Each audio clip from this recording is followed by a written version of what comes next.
Өглөө өдөр өрөөнд та бүхэнтэй нүүбэр болон Gamecom инчилж байна. Энэ бол Gaming Podcast номер 11.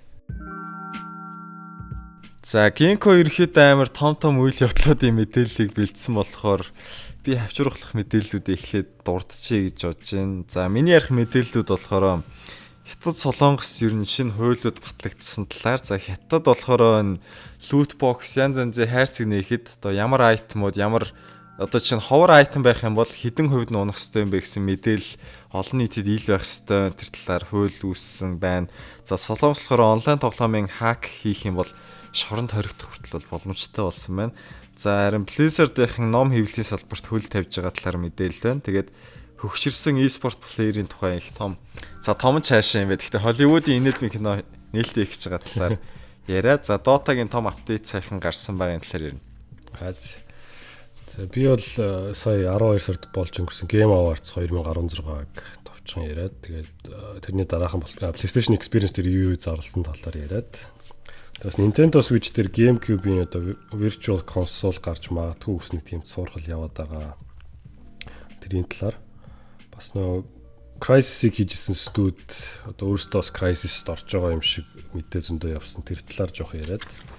За, тийм л байна да. За, харин 12 сард нээлттэйсэн тоглоомод гэх юм бол Shadow Tactics, Blades of Shogun, Space Hulk, Deathwing, Steep, Dead Rising. Тэгээд тань дээр бичиж байгаа нь. Last Guardian тэгээд мэдээж нэ Super Mario Run гэдэг утсан дээр гарсан тий. Gamecom-ийн талаар ярьж байгаа юм. Баян гэрэлтэй. За, үүнээс гадна Gamecom-төр нэг өөрсдөө тоглож байгаа тоглоомыг мэдээж хэрэг ярьдаг байгаа. Би болохоор Paradox студийн хийсэн Stellaris гэдэг Grand Strategy төрлийн тоглоомыг бол тоглосон. Gamecom болохоор энэ 11-bit студийн This War of Mine гэдэг тоглоомыг жоохон тоглож эхэлсэн байна. Тийм, шинжлэр стирийг ороод Gamecom-ыг харангуут л This War of Mine тоглолцсон. Юу нөгөө баярын насар байхгүй амар депрессийн тоглоом тоглолцсон юм шиг санагдаад. Фэсин. За, дээрэс нөгөө өнөөдөр Gamecom төр шинэ юм хин юу байна вэ гэхээр подкастыг үзэж сонсож байгаа хүмүүс маш идэвхтэйгээр сайхан комментууд бол үлдээж байгаа. Тэгээд заримдаа их нарийн чамаа асуултууд асуудаг. Тэгээд эсвэл бас ийм олон давхар асуудаг асуултуудад Gamecom төрөөс подкастаараа дараа нэгэд хариулт өгч ивэл бас их хүртээмжтэй зүгээр юм болов уу гэж бодоод подкастын төгсгөлд бид хоёр өмнөх подкастын коммент дээр бичсэн зарим нэг зүйлсийг онцлоод бид хоёр хариулт өгнө гэсэн үг байна. За, ингээд подкаст эхлэе дээ Gamecom. За, тэгээ. За, Gamecom-ийн мэдээ. За, тэгэхээр 16-ны 12 сарын 1-нд Game Awards 2016 болж өндөрлсөн. Тэгээ энэ дээр одоо яг зарласан шин тоглоомны онцлог мэдээг дуртай явчих. Mass Effect Andromeda-гийн яг геймплейг бол үзүүлсэн тий. Тэгээд харсан бол нэлээд гоё харагдчихсан. Бараг л яг бидний одоо нэг хүлээж хүсэдсэн No Man's Sky шиг ч хүмүүс яриад байгаа. Ер нь бол нэлээд сонирхол татсан энэ бол. Өмнө нь бол зүгээр яг тийм яг өөртөө engine-гээр хийсэн трейлер гэж хэлсэн ч боловч яг энэ удаад геймплейг үзүүлсэн болохоос нэлээд гоё харагдчихжээ. За, тэгээд Death Stranding гэдэг одоо Hideo Kojima-гийн хийж байгаа тоглоом байгаа. Тэрний шинэ трейлер үзүүлсэн. Санаж байгаа бол нодлон бас Konami-гаас хориглоод Hideo Kojima ирж шагналаа авч чадаагүй шүү дээ. Тэгээд энэ жил одоо industry icon болсон санагдаад байна. Яг тэр шагналаа ярьж авсан. Тэгингээ бас ингээ шинэ трейлер үзүүлсэн байгаа. Тэгээд трейлер дээр нь ер нь бол хүмүүсийн ингээ нэлээд сонирхлыг татаж чадсан байх гэж бодож байна. Гол нэг шин дүр нь бас Mads Mikkelsen гэж жүжигчин байдаг шүү дээ. За, Hannibal гэдэг дээр тоглодог. Одоо хүмүүс James Bond-ийн дайны жүжигчин шүү дээ, тийм. James Bond-ийн нэг муу дүр тоглодог лөө эсрэг дүрт нь. Тийм, нэг villain-ууд нэг болдог байхгүй. Тэгээ сая бас нэг Star Wars Rogue One-ы бас нэг дүрээсэнд. Тийм, нэг дүр үү, тийм. Тэргээр нэг хүмүүс мэддэг байх. Тэр ингээд бас орж байгаа юм байлоо. Бас дээрээс нь хэн байсан? Өмнө нөгөө Silent Hills дээр цуг хамтарч ажиллах гад одоо cancelдсан төсөл дээр бас байсан Del Toro гэдэг бас найруулагч байгаа. Тэр бас ингээд нэг хальт нэг хүүхд мөхт хөвцөн яваад байсан. Ерөнхийдөө юм одоо мөрөөдлийн баг үрчиж байгаа шүү дээ. Тийм нөгөө cameo гэж ярьдэн шүү дээ. Тим юм их байгаа юм л та. Тэгээд нөгөө Walking Dead-ийн бас нэг жүжигчин байгаа шүү дээ. Norman Reedus. Тийм, Norman Reedus. Ингээд ер нь бол 3 том жүжигчин юудсан жүжигчин гинэ хин Del Toro ч жүжигчин биш. Найруулагч. Ер нь бол 2 том жүжигч юуцсан орж ирэхээр л болж байгаа шиг лээ. Ер нь их том нэрнүүдийг өөртөө холбож чадж байгаа тоглоом шүү дээ. Kojima ч бас овоогаар юм аа тэгээд. Трейлерыг үзсэн бол нэлээд л толгоо эргүүлмээр их л бөө асуултад үлдээсэн трейлер байсан л та. Ингээл нэг дэлхийн 2 дугаар дайны үеийн танк зэвсгүүд яваад байгаа те. Тэгсэн мөртлөө энэ Mads Mikkelsen болохоор өөрөө ингээд амар орчин үеийн зэвсэгтэй явж байгаа. Тэгээд нэг юм сонир хар юм ингээд алга болол нүүрэн дээрээс юм жисэн ингээд алга болол. Тэг анзаарсан бол тэр нэг нөө тэнгэр дээр нэг солон гэдэр ингээд бурууд шаарцсан байдаг. Тэгээд ус нь байжсныг гинт ингээд хар болол тэ тэр нэг тосл юм шиг байгаа юм л та. Тиймэрхүү юм зөндөө сонин юм бол зөндөө байсан. Угаасаа хамгийн эхний трейлерын ч гэсэн үзээд юу ч ойлгохоор байсан шүү дээ. Тэг яг нөгөө хуучин өмнөх трейлертэй нэг яг харьцуулсан юм байл л дээ. Зэрэг тоглуулж молоолаад шүү дээ, тийм. Тэгэнгუთ ч нөгөө нэг хүүхэд нь алга болтой шүү дээ. Norman Reedus юм ярьжсэн. Тэгсэн чинь хиний Del Toro дээр яг тэр хүүхэд нэг амилдаг байхгүй юм залгаад тэр их нэг таарч ийн гээл ерөөдөө энэ хоёр холбоотой юм биш үү гэдэг. Тэгэж бас зөндөө ярьсан. Тэр 12 сард ерөнхийдөө бол энэ Death Stranding-ийн одоо шинэ трейлер гарсан толбогдуулаад бас бөө таамаг байдаг шүү хүмүүс за энэ ийм гарах юм шиг байна. Тийм таам гаралт үүрэн байлаа. Энэ дээр нэмээд ярих чинь нөгөө нэг PT-гийн файлууд сайхан задарсан гэд мэдээлэл явьжсэн. Тэгээд нөгөө сүнс Norman Reedus тэр дотор нь байсан нөгөө fetus үр хөвөрлөх юм аашаа. Одоо нэг хүүхэд болоогоо тэр зүйлийнх нь ингэж юмудыг ашиглаад дараа нь айгүй бол модзод хийдэг нөхдөд бол янз янз инэт хийж болох бол боломжтой болсон байгаа л шүү дээ. Тэрийг баг мод хийгээд би нэг инэттэй юм үзсэн шүү нөгөө. Тэрийг ингээд мод руу талидын ашиглаад Metal Gear 5 дээрх одоо Quiet гэдэг нэг эмхтэй дүр өгдөг. Тэгээд Snake 2 нэг юм бороонд нэг одоо уулздаг ч юм тийм хэсэг өгдөг байхгүй. Тэрийг аваачаад нөгөө тэр нэг аимшигын хүүхнийг нь болгоод Snake-ийн оронд нөгөө хэнийг тавиад Norman Reedus-ийг тавиад тэр Fetus-ийн ч гэсэн газар хажууд нь тавьж мөвцөн. Үцгэд хөвгүүл бичлэг хийцэн байлээ инээдтэй. Тэр чинь нэг бороонд нэг газар өнгөрөөл бүжиглээд идэх байхгүй нэг хин Quiet нөөрэ тэгсэн чи тэр нөгөө нэг айлхдаг цагаан хүүхэн нөөрэ тэгээд байгаа болохоор хөвгүү харагдчихсэн. Тэгээд тэгж мод болгож ашиглахаас гадна яг нөгөө нэг тэр тоглоом ахиж татчих боломжгүй юм тэгээд одоо PC port-нд нь гарахад чөлөөтэй болчихж байгаа байхгүй тий. Тэр нь бас их сайхан айтаагаас нэгж байна. За тэгээд Death Stranding дээр өөр бас нэг шинэ юу Horizon Zero Dawn гэдэг одоо энэ жил гарах тоглоом.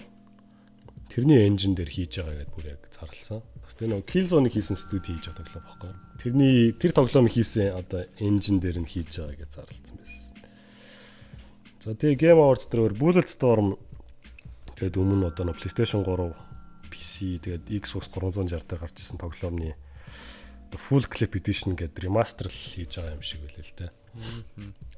Тэгээд тэр нь бас одоо юм дээр PlayStation 4 үдэр дээр гарах юм байлаа. Тэгээд яг pre-order хийгээд урьдчилан захиалчих юм бол Duke Nukem-ээр бас тоглож болох юм байлээ л дээ. Duke Nukem-ийн тусдаа тийм хоолой дуу оруулалтын бүгдийг оруулсан байгаа гэж хэлсэн. Тийм Bulletstorm чи ерөөхдөө тийм нэлээ аркейд маягийн л тоглоом байсан шүү дээ. Тийм зөндөө олон буутай тэгэл дайсмасныг өшгөлөөл янз янзын орчинг нь ашиглаж алдаг ч юм уу. Тийм ер нь бол миний тоглож байсан баг хамгийн зугаатай first person shooter баха. Би ер нь энэ л одоо ингээд хаяа бодогдоод тогломоор санагдаад байдаг. Би нэг удаа тоглож үцээгээл тэгэл за гэл боссон шүү дээ. Трейлерүүдийн тоглож дуусчаад трейлерүүдийн үзсэн чинь амар сүртэй трейлертэй байсан байл шүү дээ ерөөсөө. Юу нээр гоё байхгүй юу. Тэр нөгөө хүмүүсээ амар янз бүрээр алдсан шүү дээ. Бодроо шидэж мэдээл тэгэл хэрэгэлдэг юмнууд нь ер нь их зугаатай байсан тэгээ. Тийм хүчнүүд аваад янз янзын байдлаар айл бас их оноо аваад яг тэр талаасаа зугаатай болох юм л дээ. Тийм. Bulletstorm зарласан байгаа. За өөр онцлог мэдээ. Gears of War-ыг хийсэн одоо нөгөө Cliff Bleszinski гэдэг дээ шүү дээ. Өмнө бас нэг тоглоом дээр нэг орж ийн гэдэг шүү дээ. Хин Cliff Bleszinski Lawbreakers гэдэг нэг тоглоом дээрээс хойш хийж байгаа л гэдээсэн. Тэрнийхээ шинэ трейлерыг сая танилцуулаад тэгээд удахгүй бетанаас гарна гэсэн байгаа. Тэгээд яг энэ 2017 онд PC дээр гарах тоглоом юм билээ. Уг нь анх бол үнгүй байх хэрэгтэй байсан юм да. Тэгэж хийжсэн одоо жоо үнэтэй л болж харж байгаа шиг байлээ л дээ. Тэр Overwatch-ийн араас орж ийн үл гэж хүмүүс жоох яриад байгаа. За тэгээд Game Awards одоо яг оны шилдэг тоглоом бол Overwatch очсон байгаа. Тэгсэн юм уу? Тэгсэн. Хүмүүс яг Uncharted 4-ийг авч явах гэж бодож байсан ч тэгээд ингээд Overwatch авцсан л та. Overwatch ерөөсө хайп өндөртэй байж байгаа л ирчээ алдахгүй явсаар гал ингээд авчихлаа л та. Тийм. Blizzard студид ч гэсэн баг оны шилдэг студи дээр аваадсан санагдаад байна. Тийм болсон ш. За тэгээд Game Awards-ийн хувьд бол гинхүү ирэхэд иймэрхүү зүйлс үлдсэн шиг байна тийм. Тэгээд Game Awards чи ерөөхдөө бас тоглоомчид өөрсдөө ч гэсэн нэг тоож бариад байдгүй ингээд нэг арай нэг corporate маягийн нөхдүүд л ингээл нэгнийгээ шагналаад байгаа юм шиг л орг ярьдаг шүү дээ тийм. Орг жилийн үг л ингээл том ревюрөө шүүмжлээл шоолол яадаг шүү. Генко болохоор энэ талаар ямар бодолтой байд. Гэхдээ яг хуу энэ жил бас үдчихсэн чинь нэг юм жоох геймерүүд бас нэг жоох ойлгохгүй юм шиг санагдсан л та. Нэг яасан бохоо. голоор нэг завсарлаад нэг хамтлаг дууштай дуулдаг шүү дээ. Тэгсэн чинь нэг хачин хипхоп хамтлаг ирж дуулаад тоглоомны саундтрек биш тоглоомтой ямар ч холбоогүй юм байгаа байхгүй. Тэгэл ингээл нөгөө сууж байгаа хүмүүс нь тэнд ерөөс ямар ч юм хайп болохгүй зүгээр ингээл гайхал суугаад байгаа байхгүй тий. Тэрний оронд зүгээр нэг тоглоомны гоё саундтрекийг ингээд амдаар тоглож үзүүлдэг ч юм уу тий.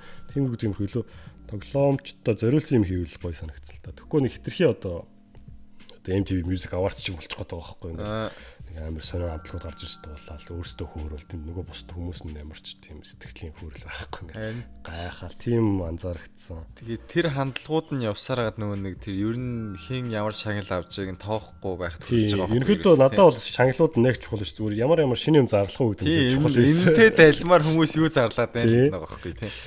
Шагналууд бол угаасаа нэг сарын өмчлөг ийм нэр дэвшиж байгаа гэж гарчдаг шүү дээ. Тэгэл хин баах нь бол нэг тийм чухал биш санагдал байна. Тийш баг энэс илүү сая нөгөө Steam Awards хамаагүй сонирхолтой байх шүү дээ. Тийгээс. За Game Awards-д нэг юм ирэх. За юм бэр. За тэгээ ерөөсөө 2 хоногийн дараа PlayStation Experience гэдээ болсон. Энэ бол баг Game Awards-аас хамаагүй гоё юм болж өнгөрсөн байгаа. Амар их шинэ юм зарласан. Тэгээ би шууд эхнээс нь ингээд дуртаад онцлогийн дуртаа явчихъя. За Uncharted 4 дээр шинэ chapter ингээд Lost Legacy гэж нэмэгдэж байгаа юм байна. Энүүн дээр нь Holloway гэдэг Uncharted 2 дээр гардаг дүр орж ирж байгаа. Тэгээ бас 4 дээрээс нэг тийм хар эмхтэй дүр цуг явах юм байна. За тэгээ мэдээж хүмүүсийн хүсэж хүлээж исэн The Last of Us-ийн Part 2-ыг зарласан байгаа. Last of Us-ийн трейлер танд ямар санагдсан бэ?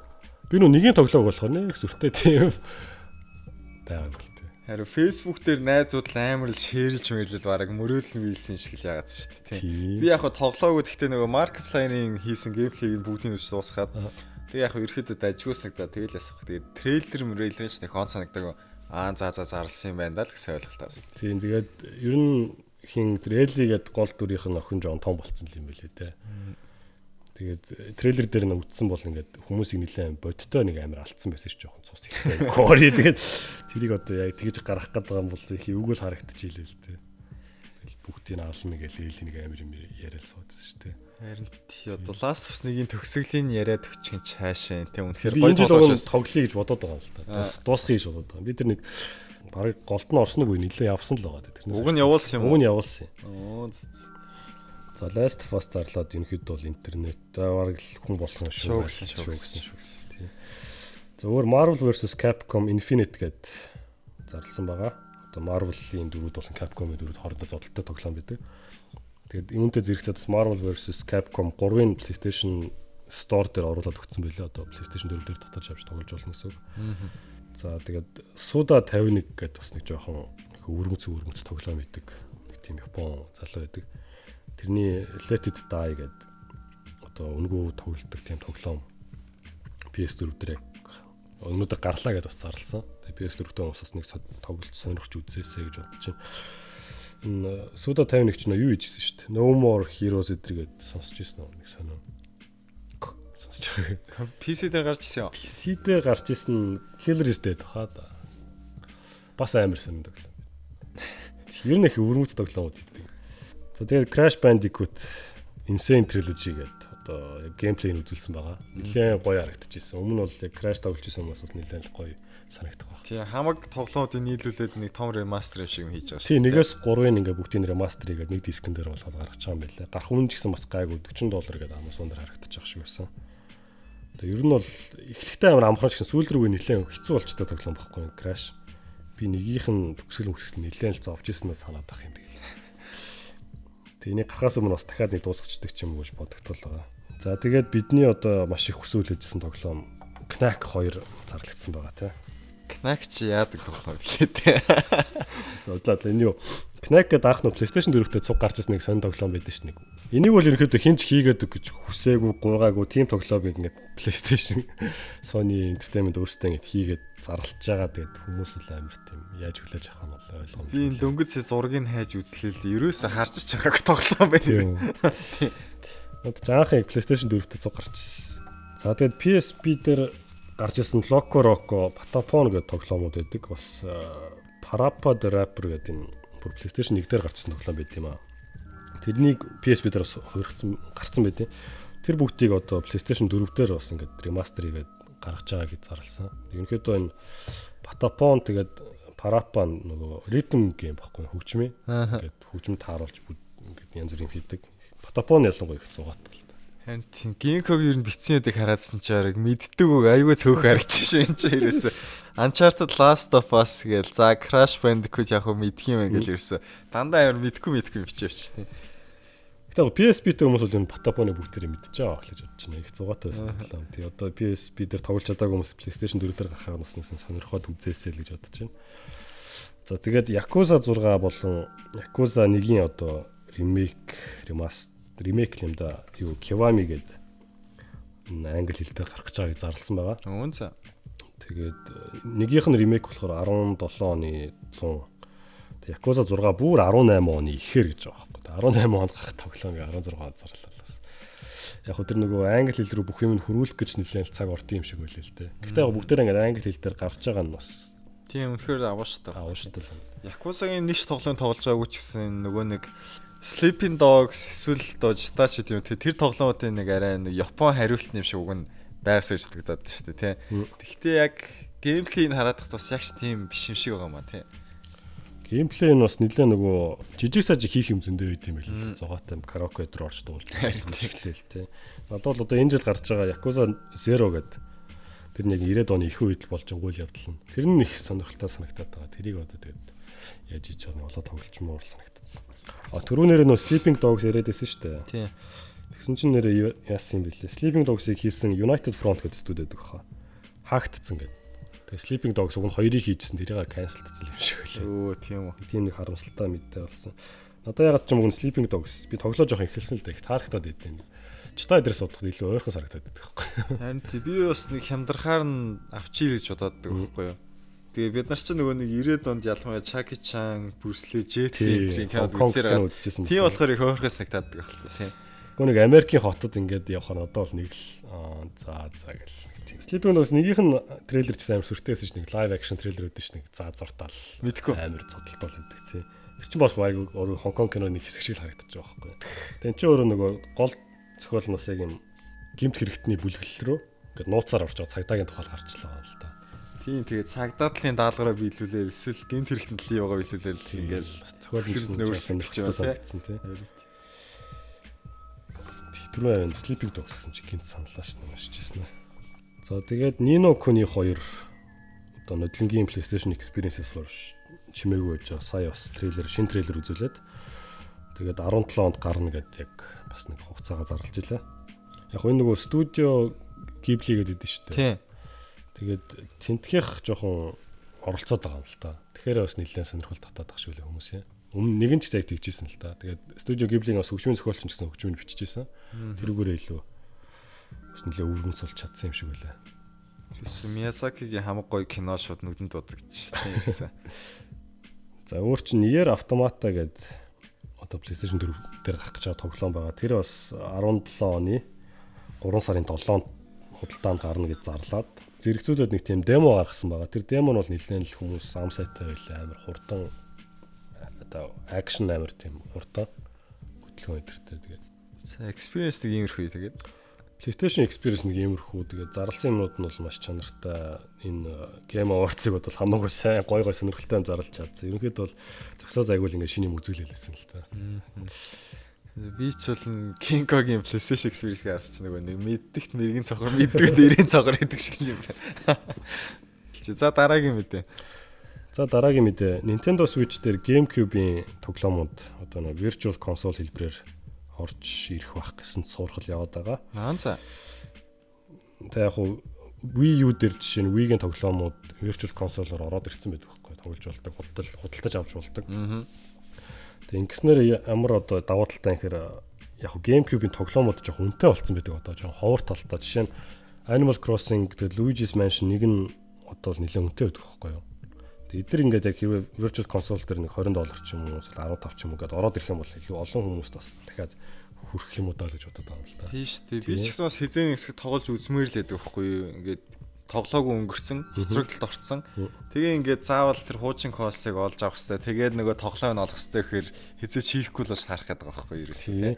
Сая нэг хэсэг бас яасан юм л да нөгөө би нэг яагаад магтаад байгаа гэхээр нөгөө яасан Wii дээр анх Xenoblade Chronicles гэж тоглоом гараад RPG. Тэгээд зөвхөн GameStop ч л үнийг дэлгүүрээр зараад тэгээд бүр ингээд үнэн амар үнэтэй болоод $60 тоглоомч өөрөөр 70 80 90 мэртэй болоод тэр ядаж хахад олдохгүй нэг тийм болчихсон юм байна. Тэрийг сүүлд нь Wii U дээр ингээ virtual console-оор $20 авч тоглоорой гэдээ ороод ирсэн байхгүй. Тэгэнгუთ ч нөгөө тэр нэг хар цах дээр унж гисэн жоохон буугаал. Тэгээ илүү ч гэсэн олон хүмүүст хүрчлээ байгаа юм л да. Тийм шүү дээ. Тийм. Тэгээ энийг одоо 1 сарын 12-нд Nintendo Switch өөрсдийнхээ тийм бүх юм зарлана гэдэг байгаа шүү дээ. Тэрийг бас хүлээж байгаа л үзье. Тэгэхээр юу зарлах нь. За дараагийн мэдээ Crysis-ийг хийсэн Crytek гэдэг студи байдаг те. Унаж осоол яваадаг шүү дээ өрх юм нөгөө. Тийм одоо өөртөө бас буцаал жоохон кризист орж байгаа юм шиг байлаа.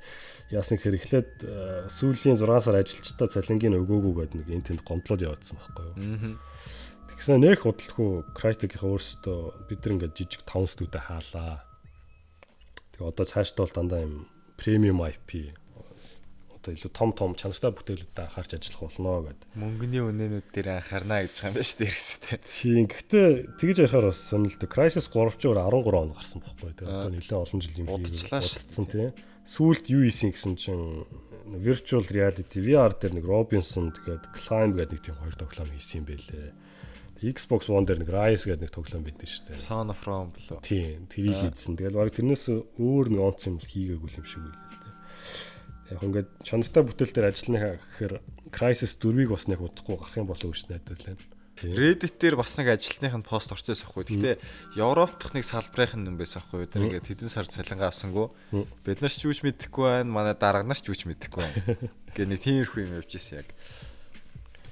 Тийм тэгжсэн чинь нэг удахгүй яг Crytek өөрсдөө аль биесний мэдээлэл хийгээд байсан л та. Яг хөө Crysis бол ерөнхийдөө амар цаг үеийн баг л хамгийн их гоё графиктай тоглоом гэж яваад идэв шүү дээ. Багш нэг компьютерийг бенчмарк хийдэг тоглоомуудын нэг шүү дээ. Туулгадаг л дандаа туулгадаг гэсэн тийм. Яг хөө зүгээр юу гэж бодсон л да. Crysis-ийг хүмүүс амар пиратлаад байдаг байхгүй юу? За. Тэгээд тэрнээсээ бол баг энэ студент ч өөрөө давхуралт бол тодорхой хэмжээнд нөлөөлсөн л ах гэж бодож байна. Хүмүүс тэгээд PC геймерүүд ч юм ингээл график ярьсан хүмүүс зөндөө байдаг шүү дээ. График гоё байлж та гоё маяг гэл. За. Тэгсэн мөртлөө ингээд өөрсдөө тэр тоглоомоо ингээд бүгдийг пиратлсаар аваад яванд энэ студидтэй бас ингэ нөлөөлөд давхуралт бас хүрэгчлээ байгаа байхгүй тий. Тэгээд энэ пират дээр яваад төлөв бас дуусахгүй. Програм болохоор дуусах. За дараагийн мэдээ Dragon Quest 11 PlayStation 4 болон 3DS дээр 17 онд гарныг зарласан байгаа. Dragon Quest 11. Тий, сонсож байгаагүй. 11. Бас давхар Nintendo Switch дээр хийгдэж байгаа гэдээ бас өөр мэдэгдсэн байлээ л да. Яг Dragon Quest хүмүүс Final Fantasy их мэддэг ч Dragon Quest-ийг тэгж мэддэггүй юм шиг санагдсан. Яг тэ нөгөө Япон тоглоомч чинь нэг л мэдхэд амар олон цуврал ингээ гарцсан байдаг. Тэгээ ганц нэг алдартай их хүмүүс яг тоглож үзээгчсэн сонссон байдаг. Тэгээд би ми бол бараг мэдэхгүй юм байна ерөөсөн. Ерөнхийдөө Dragon Quest чинь 86 оных. Final Fantasy чинь 87 оных гэж байна. Их дээр үед эхэлсэн болоо л одоо 11 гэвч байгаа. Тэгээд Dragon Quest яг 11-ийн трейлер мэдсэн чи их гоё л харагдчихлаа л да. Яг тийм гоё одоо нэг классик RPG юм шиг санагдтал тийм үү. Тийм. Трейлер нь их гоё санагдсан. Тэгээд ер нь бол 8-аас хойш юун дээр гараагүй юм. PlayStation-ы юун дээр гараагүй платформ дээр ерөөсөө гараагүй байж байгаа. Одоо 11 ингээ PlayStation 4 дээр гарнаа гэж зарласан. Тэг геймплей энэ ч хальт харуулчихлаасан л та. Тэр ихтэй ажил харагдчихлаа. Тэгээ барууны тоглоомууд чинь уг нь бол ингээл шинээр ремастер хийлээ гэл эсвэл ребут хийж ингээл яваад байдаг шээ тий.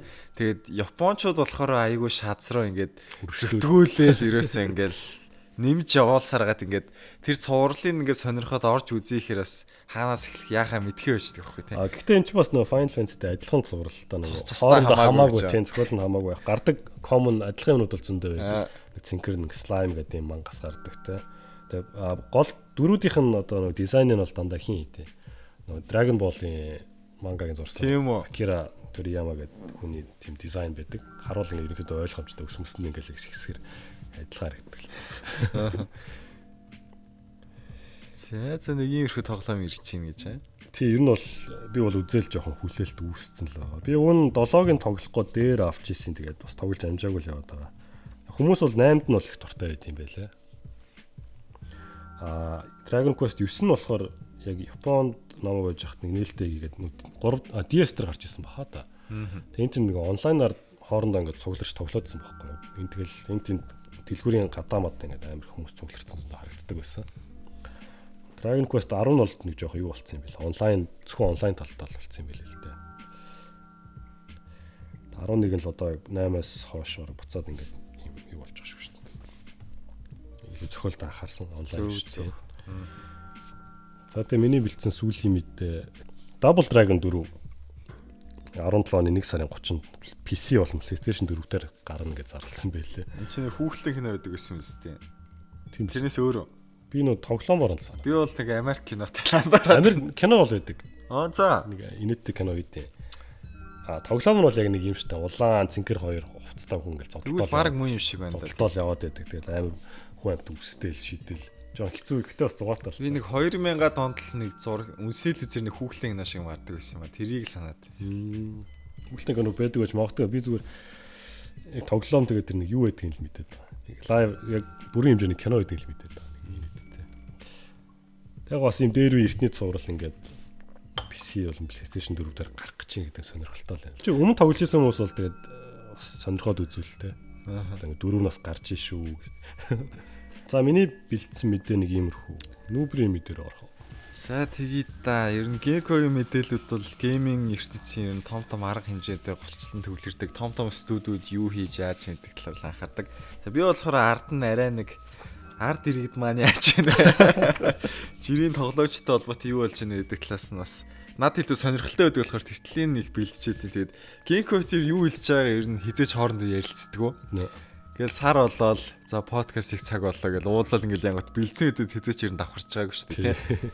За хятадд болохоор loot box-ийн унцын хувийг нь зарлах хэрэгтэй гэсэн байгаа болоо. Тэгээд энэ оны 5 сарын 1-ээс хэрэгжилтэнд орох юм байна. За бидний мэдгэр чи нөгөө CS:GO, Overwatch тэгэл баг microtransactionтэй тоглоом юу лэн тэр болгон дээр ингээл нэг төвчөөтэй хайрцаг өгөөл худалдаж авч нээдэг нэг тим юм бол модонд орчод байна шүү дээ тий. За тэгвэл ховор айтмууд, нэг ховор айтмууд за түгээн үйл биш тэр зөндөө болон ангилих байдаг. Тэгээд тэр тус бүр нь ямар хувьтайгаар унах боломжтой юм бэ гэдгийг бол олон нийтэд нээлттэй байх хэрэгтэй гэж байгаа. Саяхан чинь ийм юм гарсан байгаа байхгүй. Overwatch нэг тоглогч за 1000 ширхэг хайрцаг нээгээд тэгээд ямар айтмууд хэр их ундын мэн гэдэг туршилтыг бол өөрөө сайн дураараа хийсэн байл да. Тэгээд тэгсэн чинь 97% нь нийтлэг буюу common item унаад 3% нь өөр юм бол унсан мэн гэж. Тэгээд хайрын мөнгөл юм шиг үнээр сонсож байгаа байхгүй тий. Тэгээд хэрвээ энэ мэдээлэл олон нийтэд нээлттэй байх юм бол за хайрцаг нээгээд ийм скин унах боломж тань тэдэв байна ч тийм үү тий. Эсвэл team item унах боломж ийм шанстай юм биш үдийг харуулж байх юм бол үнэхээр хэрэгтэй л байгаа байхгүй тий. Тэгсэн чинь хятадын газар одоо ийм шаардлагыг бол тавьдаг болсон байна. Тэгээд хятад тоглож байгаа тоглоомууд бол энэ мэдээлэлээ зарлаад хятадын газарт бол өгөх хэрэгтэй байна л да. Тэгээд тэр нь хятадын газарт 6 сар ч илүү нэг тодорхой хугацаанд хадгалагдаад апдейт хийгдээд явж явах хэрэгтэй юм байлээ. Тэгээд одоохондоо яг зөвхөн хятад гэж байгаа ч гэсэн тэр мэдээлэл нь олон нийтэд бол нээлттэй байна. Тэгээд хэрвээ хятад CS:GO тоглож болж байгаа бол Overwatch тоглож болж байгаа бол бусад орны тоглогчид ч гэсэн тэр нээлттэйг мэдээллийн сангаас нь үзээд за энийг худалдаж аваад хайрын мөнгө юм байна да гэсэн шийдвэр бол өөрсдөө гарах боломжтой боллоо гэсэн үг. За нөгөө талаасаа яг уу илүү гой айтмууд арай их давтамжтайгаар ундаг унах боломж нь өндөр байдаг. Бидний нэг сайн мэдгүй тоглоомч юм байх юм бол энийг ашиглаад өөрсдийнхөө рекламдах боломжтой л болж байгаа хгүй тий. Манай айтмууд ховор айтмууд нь манайх ингэж 20% та унд юм ашиг тийм үү те. Юу өөр баш наа чи 3% боломжтой шүү дээ. Бас иймэрхүү зүйлсийг ашиглаж өөрсдийнхөө маркетингээс ашиглах боломжтой юм болоо гэж бодож байна. За дараагийн мэдээ бол дахиад бас хуультай холбоотой. Энэ нь болохоор Солонгост онлайн тоглоомын хак хийх юм бол хуулийн хариуцлага хүлээх болсон байна л да. Гэхдээ хак ашиглах юм бол биш, хак хийсэн тохиолдолд гэж байгаа юм. Тэгээд контрент төр тоглодог бас үнэхээр сайн мэдэх бах. Aimbot, wall hack, bunny hop-ын скриптчүүд юм те. Өөр ямар л хак байдیں۔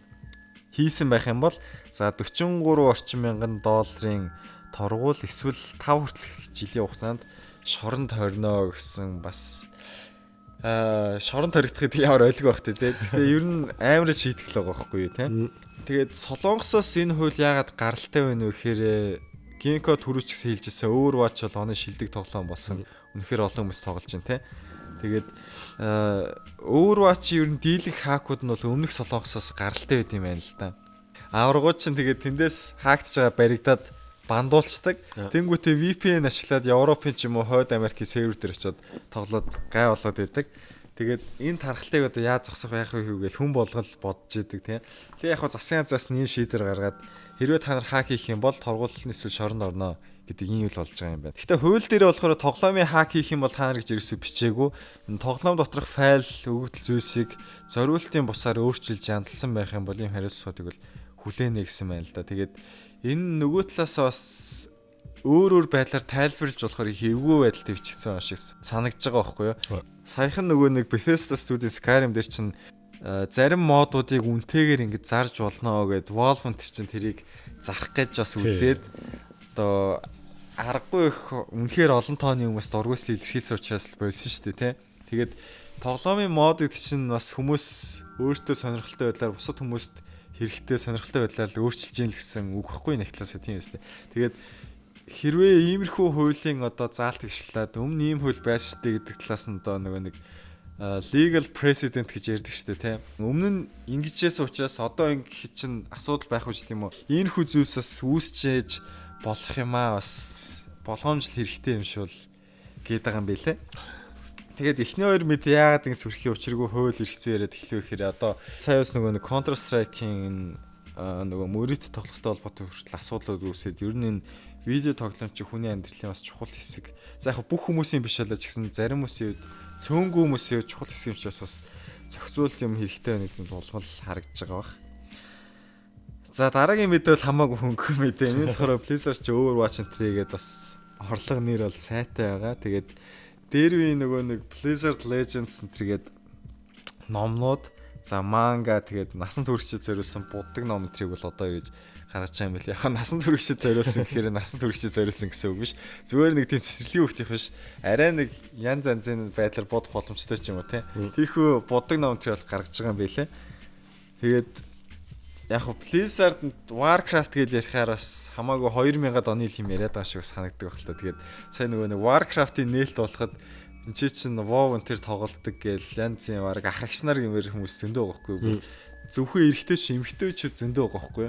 Тэгээд Warcraft гэдэг чинь те ер нь Blizzard-ийн бусад тоглоомож байсан. Бид нар нөгөө Star Wars, Бүжний эзэн тэгэл Marvel DC гэж яриад байдаг шиг бас л нэг хүмүүс үнэхээр хайртай дуртай ертөнцүүдийн нэг байхгүй те. Тэр учраас бас энэ ертөнцийн шинэ бүтээлүүд хэрэгжилж авчлахаар зүйлс бол гарч чадвал үнэхээр баяртай байна.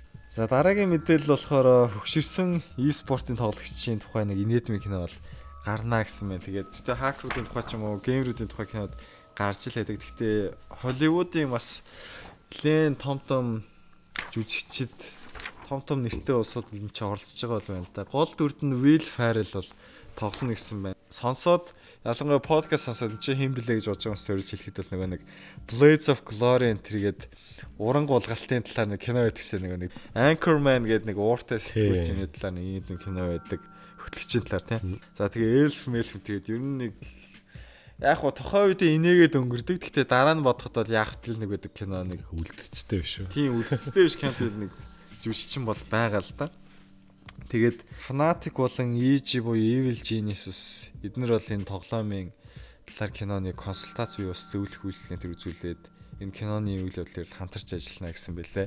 Тэгээд яг хөө энэ нэрнүүдийг сонсоод нөгөө нэг маа тоглогчд гэж хүмүүс божиж болох эднэр чинь цаанаа нөгөө хөрөнгө оруулагчдын нь бүх шийдвэрийг гаргаад явна гэсэн үг. Бас тийм болохоор ер нь нэх өндөр хүлээлттэй байгаад бол хэрэггүй л болоо гэж бодож जैन. Тэгээд энэ кинон одоо видео тоглоомчдыг шоолсон төрлийн кино байх нь уу эсвэл арай эрэг талаас нь үзүүлсэн кино байх нь бас бодхол асуудал байх.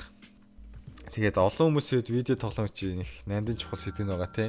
Хамгийн цаг зав юм бас зориулж ажиллаж ингээд нэг зүгээр нэг хурдхан шиг мөнгө хийгээд хайчих гэсэн. Иймэрхүү киноос бити болоосоо л гэж найж байна. Гэхдээ хөгийн кино болох гадаа л гэж бодож байна. За дараагийн мэдээлэх юм бол Dota 2 дээр их том апдейт version 7-ийг бол гарсан. Сая чин 684 энтергээ явж исэн баха. Тэгээд шууд үсрээд 7 гэд гарсан ба. Тэгээд их том өөрчлөлтүүдийг гарсан. Мэдээж хэрэг patch болгон дээр яадаг баатруудын чадварыг балансыг нь өөрчилж сайжруулах гэдэг зүйлсээр нэмээд за тоглоомын газрын зур их томоор өөрчлөх, за Monkey King-ийн шинэ баатар орж ирэх, баатруудын чадвар нэмэгдэхэд өөр таалант буюу ингэж зарим чадварууд үзүүлэлтүүдийн баг зэрэг өөрчлөлт гэж юм. Тэр сонирхолтой сонголтууд нь тэгэл оруулж ирсэн байсан. За тэгээд user interface буюу харагдах байдал чинь нэлээд өөрчлөгдсөн юмсан харагдсан. Гэтэ би бол Dota 2 бол устгацсан байгаа. Тийм үү. Түүнийг 7-гийн сонирхч үзег байгаа юм тий. Яг уу тоглож үзсэн л дээ.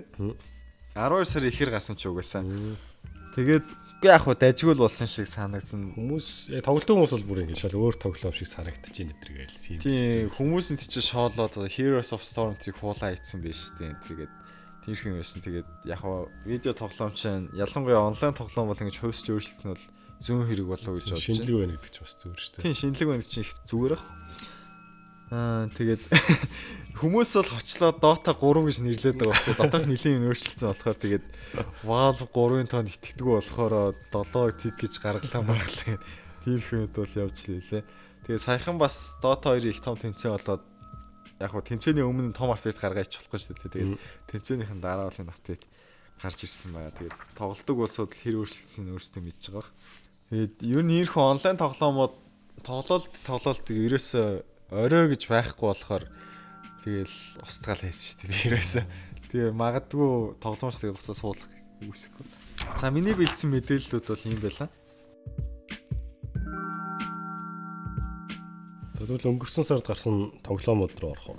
За эргээд энэ тоглоомуудыг сануулъя. За Shadow Tactics, Blades of Shogun, Space Hulk, Deathwing, Steep, Dead Rising 4, Last Guardian, тэгээд Super Mario Run гэдэг тоглоомууд бол байгаа. За Mario Run-аас эхлэе да тэг Ginko ярих дуртай юм чи. Super Mario Run юутсан нөө Apple-ийн төхөөрөмжүүд гарсан байгаа те. Тэгээд нийт нэг 24 үетэй. Эхний 3 үеийн үнгүү тоглож болт юм байл би нэг тоглож үзсэн. Юу вэ, тийм үү? Тийм. 24 үетэй гэдэг чинь сүүхэн л тоо.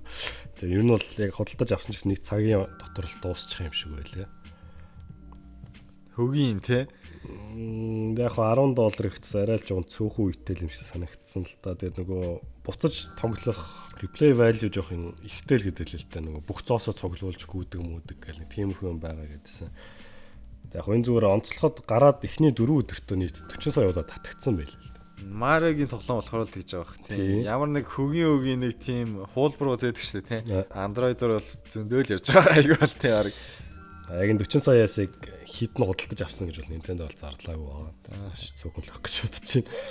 Тэгээ үүнтэй зүгээр харьцуулаад сонирхуулахад Pokemon Go 100 гарсан шүү дээ. Тэгсэн. Pokemon Go 2-7 хоногийн дотор 30 сая удаа татагдчихсэн юм байна. Тэрнийхээ хажууд бол энэ яг Mario болс нэлээд рекорд ивдэж чадлаа л та. Тоглоом бол тэгээд яг Android энэ Apple device-тай хүмүүс нэг жоохон сонирхоод үзэх. Эхний 3-ыг үнгүүл юм чинь. Одоо бол нэг сүртэй нэг худалдаж аваад ах төвшнийх бол их санагтаагүй л тээ. Тэрний оронд орог нөгөө хуучны одоо Nintendo DS дээр гарч ирсэн New Super Mario Brothers гэдэг байхгүй. Тэр өдөр бол хажууд нь хамаагүй л гоё байдаг санагдаад байна. Тоглоомч өөр амир. Ерөнхийдөө энэ баланс сайтай хэцүү гайгүй үед намархан тэгэл бүх зоосын усыг цуглуулах гэж явдаг. Тэгээ microtransaction байна гэдсэн хүмүүс тэрчлэр комплейнт гэж байна уу? Янз бүр microtransaction байхгүй зөвхөн нөгөө $10-оор төлөөл авчих юм бол тэгэл тоглоом бүх юм нэгтгэж байгаа. Зүгээр ингээд тоглоом даваад ганц 2 үе яхаар тэр нэг Kingdom Builder гэдэг нэг юм жижигхэн газрын зураг өөрөө жоох байгуулдаг юм шиг байна. Тиймэрхүү жижиг юмнууд тусцсан байгаа юм шиг байл. Жохон буруу форматаар сонгоцсон шиг санагдаад байна. Тэ ирээсэн. Тэгээ цаашаа бас жоох юм нэмэхнэ хоорондоо бас ингээ найзуудтайгаа ингээ нэг үеэр зэрэг уралддаг боломж байдаг юм шиг байл л тэ. Тэгэл төрүүлж гүйцэх нь эсвэл хин олон зоос авах нь өдр ч юм тиймэрхүү. Хүмүүсийг тийм дандаа л мөнгө төлөвлөлтгөл арга сонгохгүй бол ингээ нэг удаа ягаад чинь хэр чинь яваад хүмүүс татгаа байгаад тоглохоо байчих чинь хэрэггүй болчих жоох тийм. Нэг хүн худалдаж аваад тэгээд тэр хүнээс гарч болох юм дуусаа олчиж байгаа байхгүй тийм. Тийм яг хуу цаашаа нэмээд нөгөө шинэ контент ч юм оруулж ирээд тэгээд хаяа бас нэг жоохон хямдрал дээр зарлаа яваад байвал бас учиртай л байна. Надад бол Pokemon Lane Round-ыг ялцсан шиг санагдаж байна. За дараагийн тоглоом. За Япон тоглоом ирсэн чи Last Guardian явууч тийм. За тэгээ Last Guardian гэдэг энэ Ico болон Shadow of the Colossus гэдэг PlayStation 2 дээр авчихсан тоглоомыг хийжсэн хүний тоглоом. Тэгээ энэ хоёрын тоглолцсон хүмүүс бол угаасаа хүлээлттэй байсан баг. Анх бүр 2007 онд хөгжүүлэлт нь эхлээл ингээл хийж байгаа гэж нэг жоохон трейлер үзүүлээл. Юу баг 9 жил явцсан. Тийм. Тэгээд нэг хэсэг чимээг болцсон байхгүй юу? Яг нэг PlayStation 3 дээр хийж байгаа PlayStation 4 рүү шилжүүлсэн юм байлаа л та. Яг тэр фрейм рейт явцсан. Тэгээд шилжүүлэлт нь өөрөө бас жоох удаа. Тэгээд бас нэг сүртэй мэдээлэхгүй жоон чимээгүй байгаа гэсэн. Хүмүүс бараг л хийхэ болчлоо, таг болчлоо гэж бодоод исэн чинь сая 15 оны E3-аар зарлаа. Тэгээ энэ жил одоо 9 жилийн дараа худалдаанд гарч ирлээ л да. За байгуулалтын түүх нь юм байж ер нь тоглоомын үйл явдал юм гинхүү сонирхоо. Яг го зохиол нь бол зүгээр нэг хүүхэд гараад тэгээд энэ Трико гэдэг нэг тийм сонио амтан байгаа юм л да. Муур шиг мөртлөө далавч идэртэй. Хамт яваадсан тэр нэг том амтан мөн. Тийм.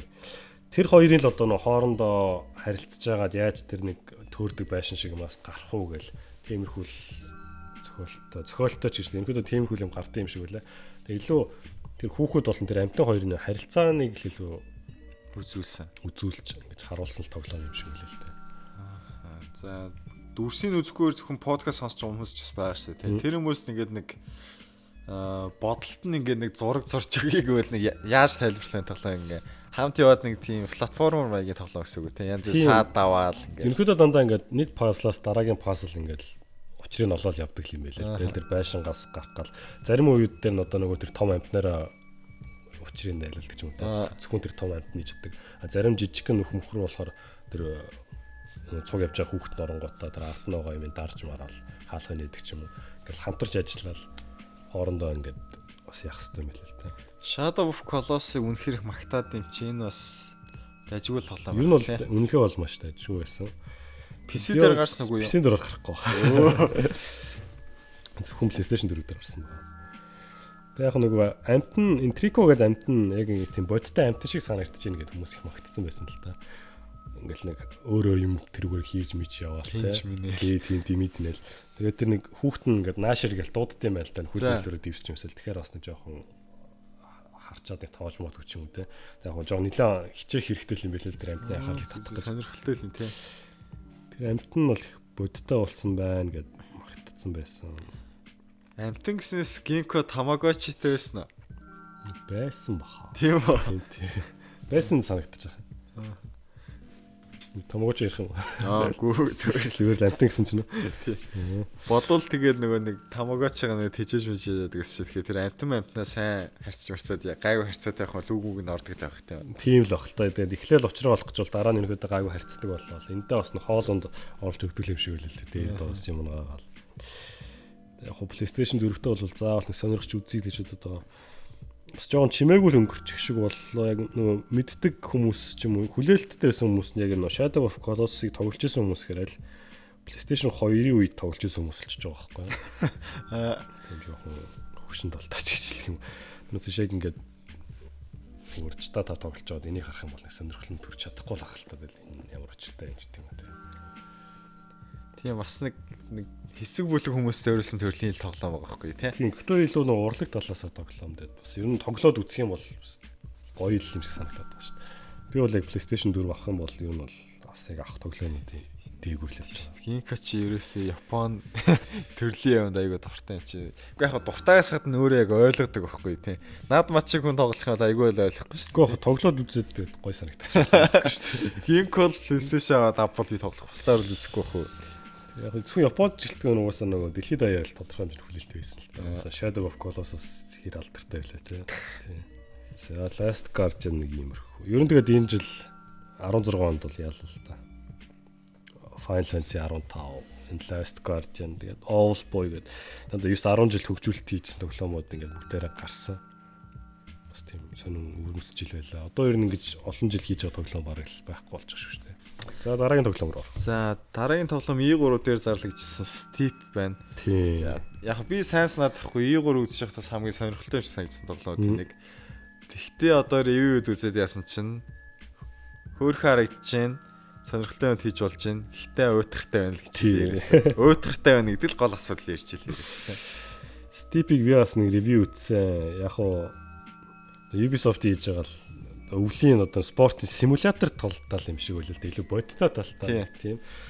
Тэгээд хамгийн сүүлд бол 2012 онд SSX гэдэг тийм экстрим спортын тоглоом гарч ирсэн. Уулны дээрээс цаана мандаа. Тийм. Зураг мургийг харахад л нэлээ аркейд маягийн тодорхой байсан. SSX бол амар зугаатай тоглоом байхгүй. Явж байгаа ай майн хөгжимчсэн хийж байгаа тэр нөгөө трик үйлдэлүүд нь гэсэн амар зугаатай ингээд тоглоод суугаад байдаг. Тэгээ Стипиг ингээ бид зөв геймплей харсан ч гэсэн нэг амар өөдөхтэй ингээл нэг бодиттой юм ингээл гулгаал яваал гэдэг. Тэгээд яах гэдэг. Харин тэгээ ядж хахад нөгөө нэг i3 тэр үзүүлчихсэн зөндөө олон төрлийн юмар ингэж уулан сурууж болчихсон шүү дээ. Тэгсэн чинь нэмж TS худалж аваад өөр нэмэлт юмс ашиглах боломжтой зэрэг тэгэхээр бас нэг жоохон мяал баг. Тэгээ бас тоглоомоо бүрэн гаргаагүй юм шиг үлээ нөө DLC-гээр тэр нэг Rocket юу лээ нэг Rocket Suit гэдэг нэмэгдэх юм шиг байлээ тий. Тэгээ зүгээр л нэг уулнаас сурууд тэгэл тоглоо байл гэж баг хэлээд байлаа шүү дээ. Яг иймэрхүү нөө бодиттой тоглоомуд байдаг шүү дээ. Симулятор талтай. Skate 3 ч жоохон тиймэрхүү юм биш үү? Skater болгоал бас ингээд. Skate 3 гэдэг тэр нь болохоор илүү бас симулятор талтай юм шиг байлаа л дээ. Иймэрхүү Skate 3 өдөр сонирхдаг дуртад хүмүүс бол бас нэг сонирхоод үзвэл зүгээр санагдах л байхгүй шүү. Тэгээ Ubisoft-ын тоглоом гэхэд бол glitch алдаа юмны талаар нэг ярихгүй байлаа шүү тий. Тийм баг гэдэр бол яриа. Чамбай юм бол болсон шүү гэлээ уг нь бол.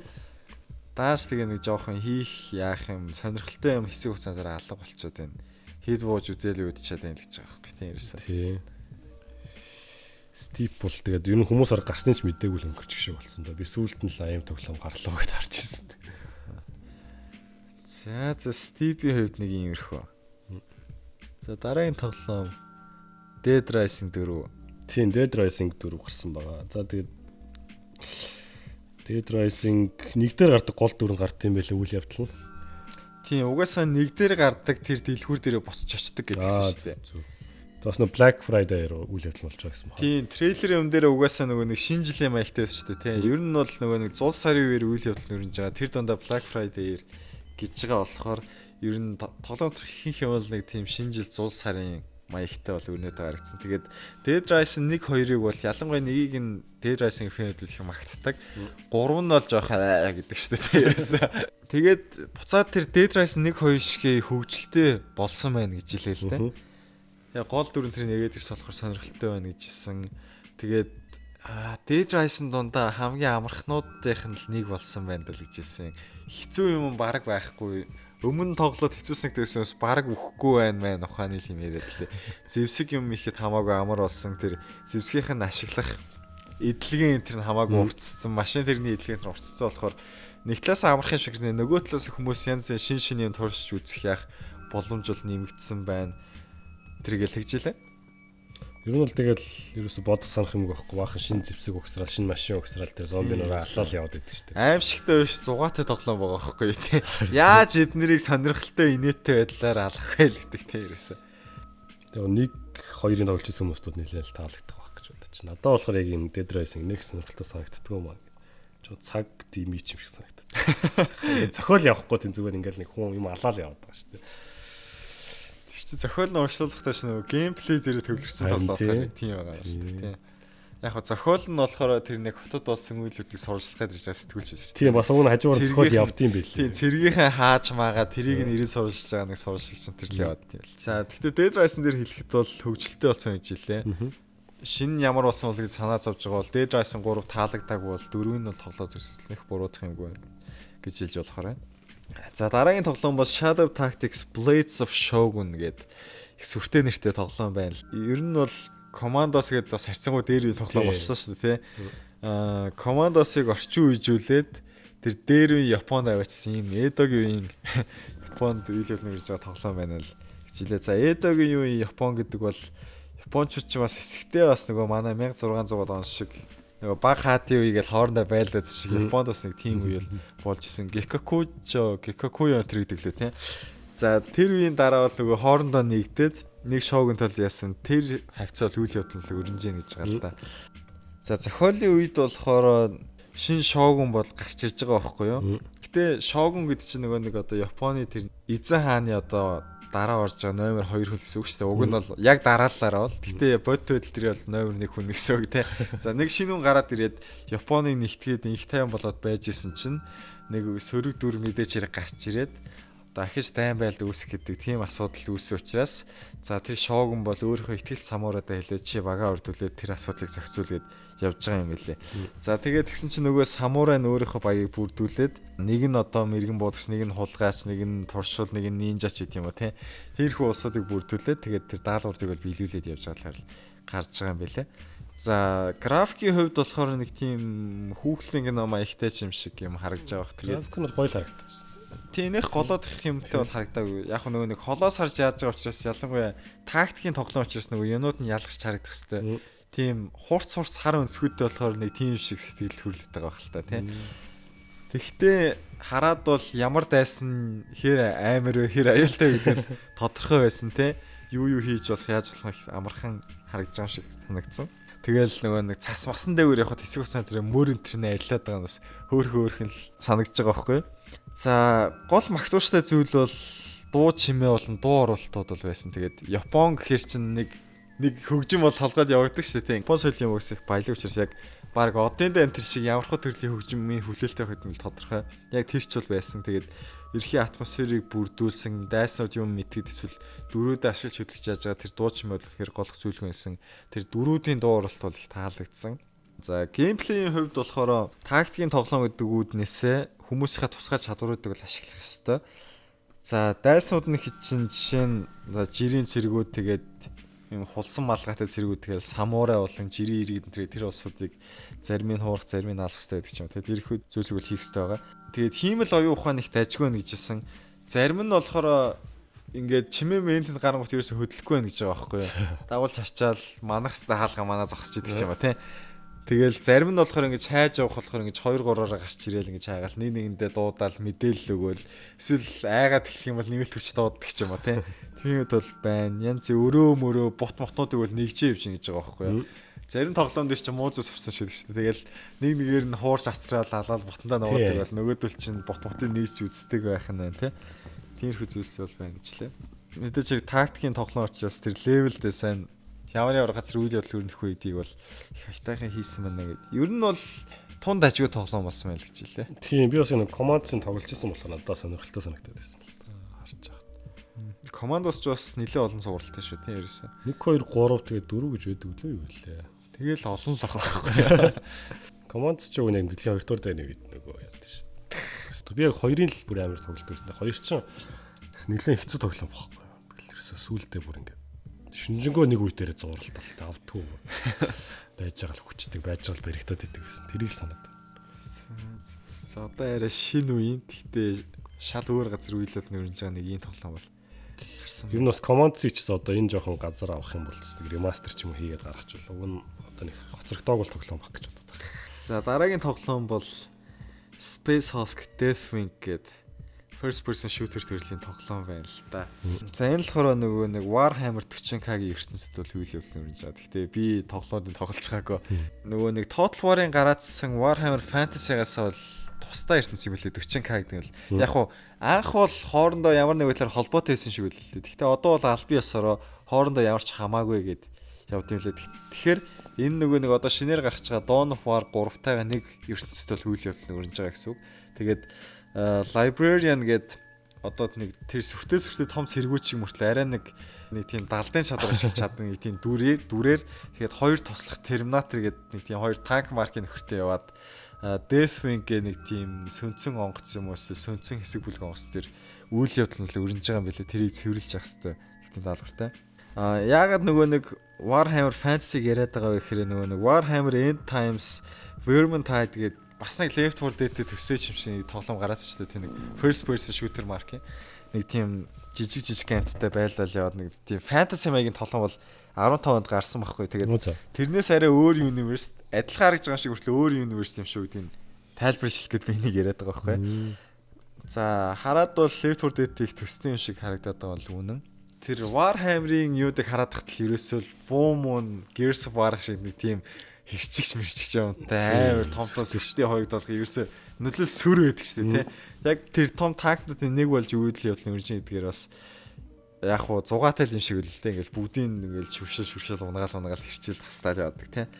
Тэгээ нөгөө талаасаа болохоор гацалт юм ихтэй баг магтай бүр GTX 1080 одоогийн хамгийн шилдэг картын нэг тэр хүртэл фрейм рейт нь 25 ам хүртэл унаад байна гэсэн тиймэрхүү асуудал яваад харагдсан. Тэгээ эхэндээ сонирхолтойчсан сүүлдээ нөгөө олныг шүүшч унгаад хахаар бас давтамж ихтэй болохоор уйтгартай байна. Кампейн түүнийгээд байгаас 4-өөс 6 цагийн богинохон байна. Ер нь хийх сонирхолтой юм баг байна.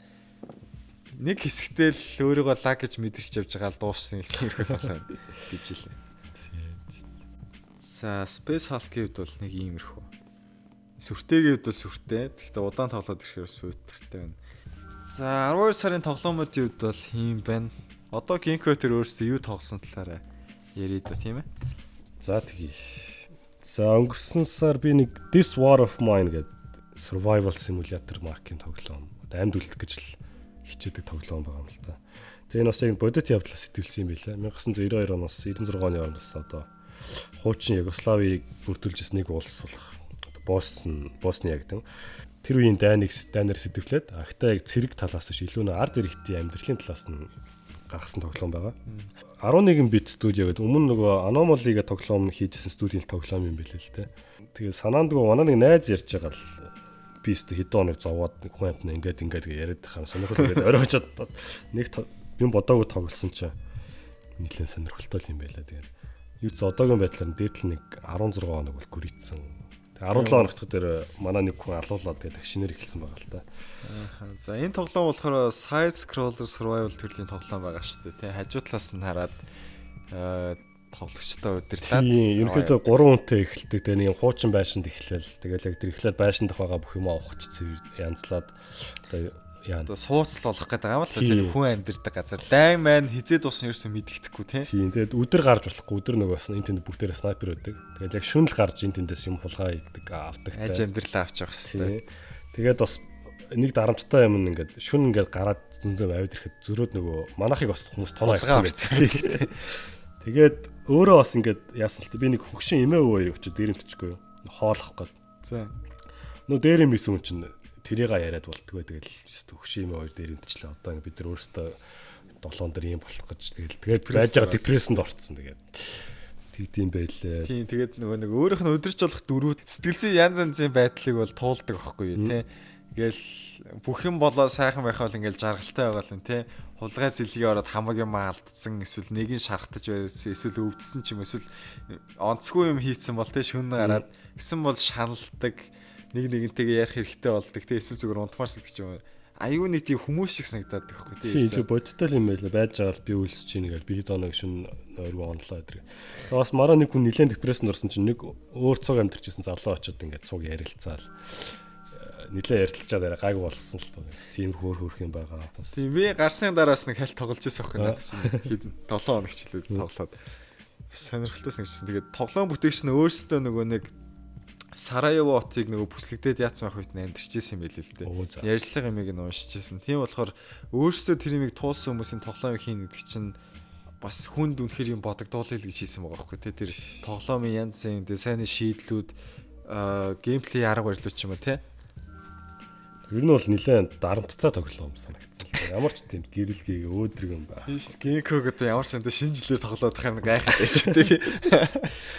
Би яг нэг жоохон хэд хоног хүртэл гүрийнх нь үзэхгээл хүмүүсээ жоохон зохицууллаа. Нөгөө юугаа бас амар сайн зохицуулах хэрэгтэй юм байлаа. Өөртөө байгаа нөгөө янз бүрийн айтемуудаа байшингаа барих уу, дулаалгаа нэмэх үү тэгэл одоо хурдан дээр галтгооныхоо 100 хэдрийг шинжлэхгүй бол дандаа нэг 2 төлөө аваад идэг ч юм уу те. Тэгэхээр ч өөрөө бас амар хэцүү. Ер нь бол сонирхч үзээсэй гэж бодож чинь тэгээд бас яг энэ дайны нөгөө тэр аимшиг нэлээд ойрхон авсуулж чадсан л юм санагдсан шүү дээ. Тийм шүү дээ. Тэнд нэг хүн Call of Duty гэдэг дайсуудыг шүршиж унгаа явж хахад нөгөө нэг бидний орж болохгүй байшингууд юу болж идэм гэдгийг харуулсан байна тийм. Тэгэхээр сая Steam sale дээр бас хямдраад нэг $3 болсон байлоо $4 нэлээд хямдхан болсон. Тийм 349 жилүү болсон байсан. Би бас харж байгаа тэгээд за надад зөндөө тоглоом байгаа гэж таад. Сүүлд нь тэгээд хүүхдтэй DLC нэвгцэн гэдсэн үү те. Тэр нь одоо за бүр дарамтанд орч дууссан гэдэг. Тэгэл нэрмэл хийж зарсараа гал нэг юм болтой юм да. Тийм сүүлд нь харин нэлээд тэрийг жоохон нэрмэл арихтэйгээд тамхи хийж жоохон хуваатанд солилцоол. Тийш. Ерөөсө шууд ашиглаж болдог юм аа бартер хийж амьдэрч эхэлж байгаа байхгүй тий ерөөсө. Бас нэг инээдтэй яасан. Мараа нэг хүн бүр депрессэнд ороод харна. Арх болгочих. Тэгсэн чинь бас нэг сүртэй депрессэнд арилахгүй л хэлээ. 2 хоног hangover шартлт гэж нэг орондоо хөвцсээр аваад юу ч хийж чадахгүй тэгэл өнгөрсөн. Тийш. Инээдтэй. Steam sale гэснээс сая Steam sale-ээр Gimco-ээр нь өөр юм хөдөлж авсан юм. Энэ би нөө найзынхаа юугаар шеэрээр нь тоглоод байгаа. Зүг. Би өөрөө нөө Stardew Valley-га харж байгаадаа болцсон. 100-аас л бол гэж бодсон. Steam sale-ийг сайн онцлогтой юм нь болохоор анх удаага Steam Awards гэж явагдсан. Нэлээд хэдэн категориор санал аваад санал өгөхөөрийг хөөрхөн трейдинг карт март унгаад яаж хэлээ тийм. За нүүбэр тоглосон тоглоом яа. За миний тоглоом болохоор Paradox Studio-ийн Stellaris гэдэг Grand Strategy төрлийн тоглоом байгаа. Paradox-ийн болохоор нөгөө Crusader Kings гэдэг тоглоомор хүмүүс их сайн мэдсэн нөгөө Universe Europa Universalis. Тийм. Тэр мэрийг бол хийжсэн. Гэхдээ би тэр аваргуудыг бол ерөөсө тоглож байгаагүй. Тоглож үзэхээс айгаад тийм ерөөсө. Нөгөө нэг ямар сайндаа нөгөө тоглоом тоглож байгаа шиг биш ажил хийж байгаа шиг гээд бөө спрейчит байгаа шиг харагдаад байдаг. Тэр тоглоомын нэг шүү дээ тий. Тэгээ Stellaris-ыг хүмүүс ажгүй магтаад ер нь Grand Strategy тэрнийх тоглодгоо бол эндээс эхлэхэд ер нь алдахгүй шүү гэдээсэн болохоор нас татаж аваад үзмээр санагдаад болдгоо. Тэгээ тачаад тоглосон. Ерөөсөө тоглодгоо байсан жанрын тоглоом болохоор их сонирхолтой санагдсан. Тэгээд бид нар нэг л төрлийн юмаа тоглоод хороос баригдмал сэтгэлгээтэй болоод байдаг. Тэгээ мэдж авч байгаа байхгүй яалчгүй те. Арай бас нэг бодол зодол юм тарих толгой нэг задлтын шиг санагдсан л да. Ер нь дэлхийг яагаад тарих хэрэг хийж эзлэх гэж оролдох юм бэ те. Ер нь өөр гарыг эзлэх сүйтгэх эсвэл хүмүүсийг боосгох ямар шалтгаан байж болох вэ?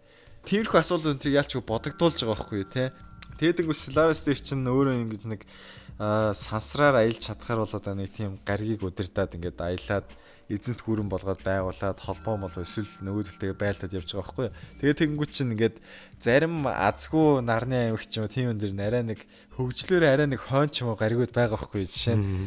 Тэгэл хэсэг хугацаанд эднэр хөгжөөд ирэх юм бол нөгөө нэг миний тэлэх гэж байгаа эсвэл миний нөөц баялыг нь авна гэд бодсон байгаа газар нөгөө нөхдөд гарч ирээд тусгаар төглөө зарлчих юм бол би тэрийг эсэх боломжгүй болсон. Эсвэл би цаана байгаа газрыг эсэх боломжгүй болчих жоох. Тэгээ тийм ч бас би одоо баг дээр нь дарж авах уу эсвэл тэд нарт тусалж өсгөж аваад эсвэл ийм найдвартай холбоотонтой болох уу энтргээл бодож авах. Тэгээд тэр гарийг устгая гэж шийдэх юм бол би тэр төрөл зүйлийг үзэн ядж байгаа учраас биш.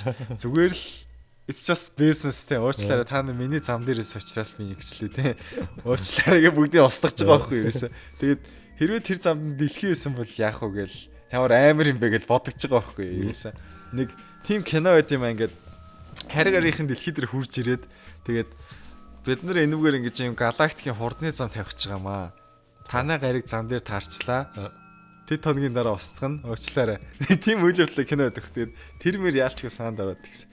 Сонирхолтой санагдсан. За Grand Strategy гэдэг классаа болохоор сансар акторгууд үйл явдал нь өрнөж байгаа гэдэг утгаараа аялна, хаана ямар нөөц баялаг бандыг нэн, өөр ямар хайр гарийн бандыг холбоо тогтоож барьж байгаа. Тэгээ дараа нь эзэнт гүрнээ болох эдийн засгаа өсгөх, тэгэл дайн байлдааны яаж хийх вэ гэдэг шийдэх нэг тийм эзэнт гүрний менежмент хийх нэг тиймэрлэхүүл тоглоом байгаа. Тэгээд Hearts of Iron 4 гэдээ бас нэг өөр Grand Strategy тоглоом гарсан. 36 39 оногт үйл явдлын өрнөж явж болдог хөх. Тэгээд орчин үеийн модсод ягаад хүмүүс янз янзын усуудаар дэлхийс болоод болохоор анх бол би тэрийг шохорохоо тэрийг тоглох гэсэн гэж бодсон. Тэгээд хараас чинь сурахад арай хэцүү юм шиг байхаар нь арай нэг наад шатны тоглоомын тоглоё гэж Stellaris тоглоод одоохондоо бол таалагдаад явж байгаа.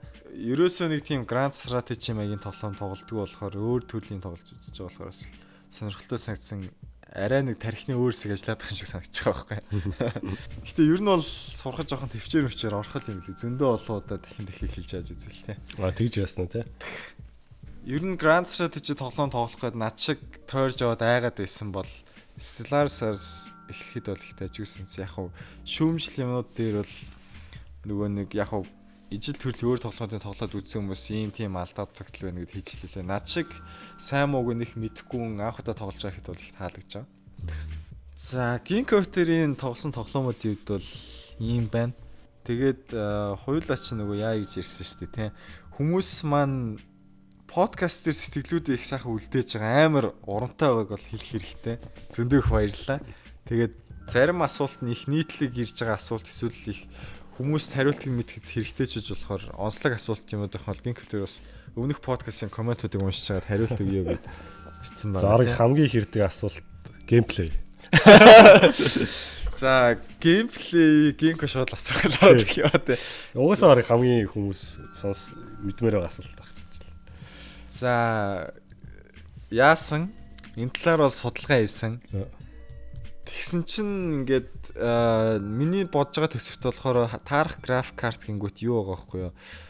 GTX 1060 болж л эсвэл AMD-ийн нөгөө нэг RX 480 гэдэг хоёр карт байгаа байхгүй юу? 480 яриа сүүл гарсан байна те. Тийм тэгээд судлаад үзсэн чинь болохоор GTX энэ эрчим үеийн зарцуулалт багтай. Тэгээд дээр үеийн тоглоомуудтай ажиллахад одоо 2016 он буюу түүнээс хууч өмнөхийн тоглоомод тоглоход хамаагүй л тохиромжтой гэж байгаа байхгүй. Тэгээд AMD-ийн карт болохоор ирээдүйд гарах нөгөө нэг шин DirectX тэгэл Vulkan гэрт арай сайн таарж ажилладаг. Дараа нь хоёрыг авчраад дахиад нэг RX 900-ыг авчраад залангууд хооронд хамтарч ажиллах боломжтой. Энэ тэргээ тиймэрхүү давуу тал байх шиг байгаа. Тэгээд тэгтээ нөгөө талаас нөгөө нэг драйвер юмнуудын асуудал ихтэй юм ихтэй. Тэр нь жоох ядаргаатай санагдал. Би одоо яах хэрэгтэй болоо гэд бүр толгой гашлгаал явж байна. Дээрээс нь нэмээд AMD-ийн чинь нөгөө нэг Zen процессорууд энэ тэргээ шинэ зах зээлээр гарч ирж байгаа. Ер нь бол AMD-ийн нэлээд камбэк хийх гээд үзээд байгаа байхгүй юу?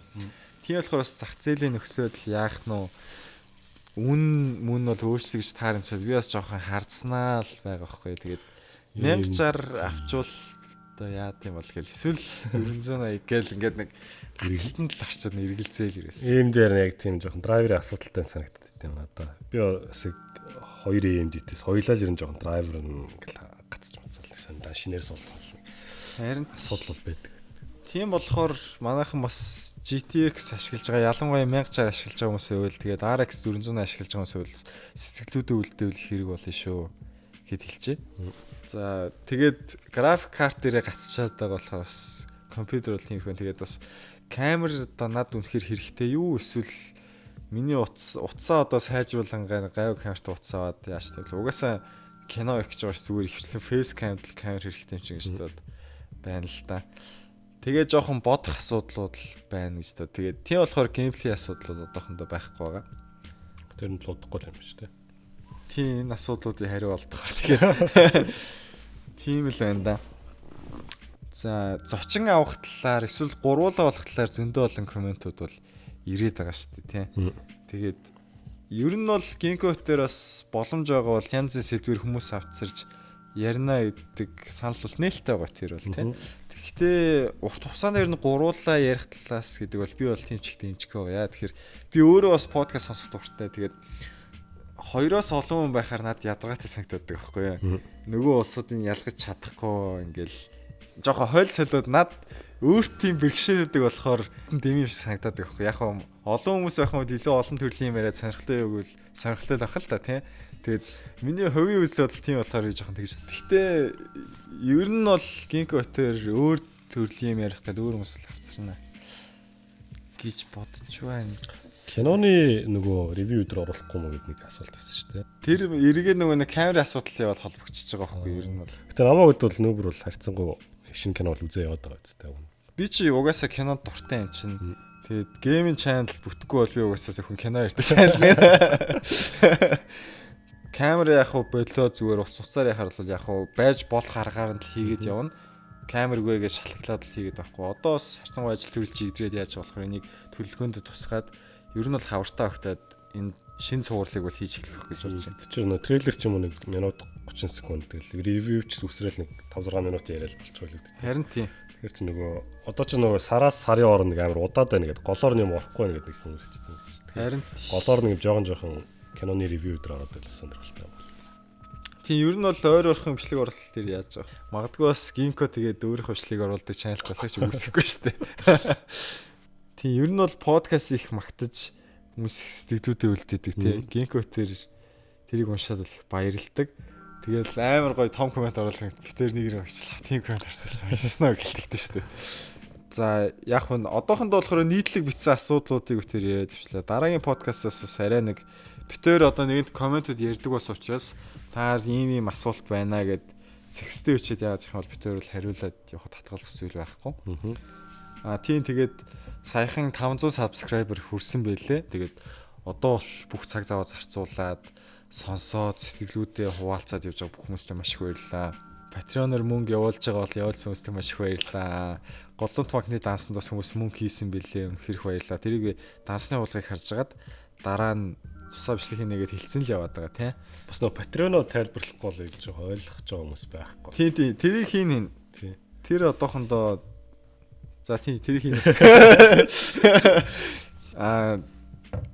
Цагаан сараас наан нэг тоглоомын ревю орж магадгүй би бичих ажил нь нэлээд болчиход байгаа. Ер нь нэг 2 нүүр орчимтэй юм бичиж болдог байхгүй юу? Нүүр нэлээд гарантай юм бичижээд байгаа. Тийм болохоор нэг шинэ ревю орох байх.